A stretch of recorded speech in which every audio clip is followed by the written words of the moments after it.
Një vot? Vesh një sekund. Bene.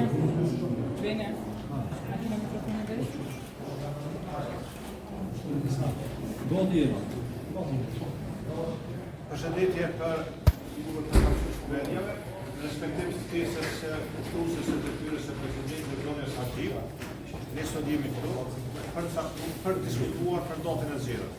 Në Partinë Demokratike të Kosovës, cilat do nga data brenda afateve kushtetuese dhe brenda vendimit të gjykatës kushtetuese është e pranueshme, qoftë ajo data 31 apo data 31 maj apo 7 qershor, kështu që ne jemi të përgatitur, jemi të gatshëm për zgjedhjen dhe të respektojmë afatet ligjore dhe kushtetuese.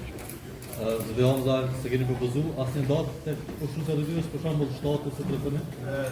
Shumica partive politike të përfaqësuara këtu edhe prezent kanë qenë për datën 7, por sidoqoftë ne do të marrim në konsiderat edhe vendimin e punës dhe arsyet që zgjedhjet jenë sa më mirë të përgatitura dhe normal edhe KQZ-ja po punën e vet, vendimin e vet punës, gjitha përgatitja e nevojshme dhe prandaj ne jemi fleksibil rreth asaj se është 31 apo 7. Është diskutuar se të mos të janë një video në një bashkëpunim të mundshëm tjetër me pak një dima në Nisën Socialdemokrate. A do ka diskutime të tilla? Partia Demokratike e Kosovës do të shkon në zgjedhje Partia Demokratike e Kosovës, lista e Partisë Demokratike e Kosovës, brenda listës Partisë Demokratike e Kosovës sigurisht se do të ketë edhe risi, edhe emra dhe figura të tjera. Partia është